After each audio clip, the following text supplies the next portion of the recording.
Bonjour, pour ces 3 minutes de franchise, nous profitons de notre présence au salon Top Franchise Méditerranée de Marseille pour vous proposer l'actualité de la franchise, dite directement par les franchiseurs, que je vais aller visiter sur leur stand.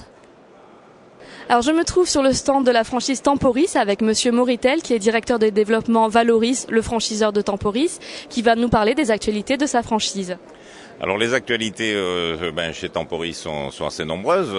Celle qui me vient tout de suite à l'esprit, c'est que nous sommes déjà à Marseille, donc à Top Franchise. Donc c'est le développement intensifié sur la région PACA, Languedoc-Roussillon. Donc c'est pour ça que nous sommes sur le salon de Top Franchise. Ensuite, on a des développements qui sont importants puisque nous développons maintenant un peu plus la région parisienne, puisque nous avons ouvert sur Montreuil. L'ouverture de Colombes est déjà programmée.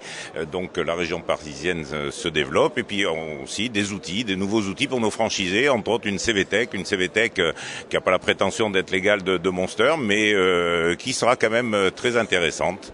Voilà, entre autres les dernières actualités de Temporis.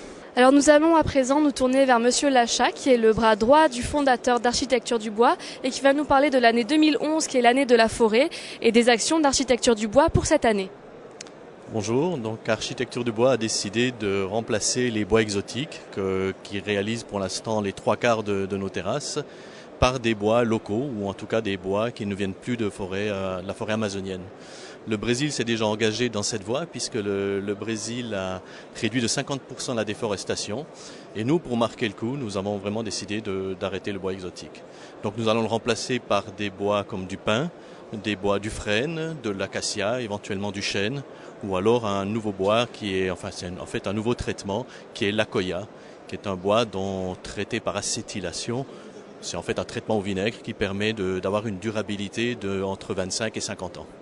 Nous allons à présent parler de l'actualité du franchiseur Les Cuisines de Claudine, qui propose du relooking de cuisine, et je me tourne vers Claudine Pastorel, la co-gérante et fondatrice de ce concept. Bonjour. Alors vous êtes venu sur le salon Top Franchise Méditerranée pour y trouver quoi et pour y faire quoi ?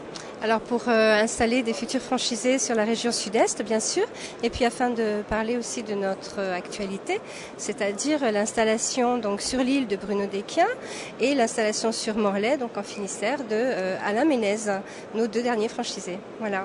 Vous pouvez me rappeler rapidement le concept des Cuisines de Claudine ? Alors, il s'agit donc d'installer des personnes qui souhaitent changer de métier déjà avant tout et qui vont avoir une formation complète pour apprendre le métier de peintre relooker.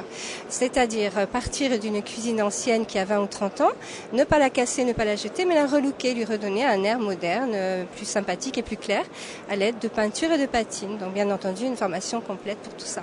Dernier point, vos clients sont aussi bien des particuliers que peut-être des entreprises ?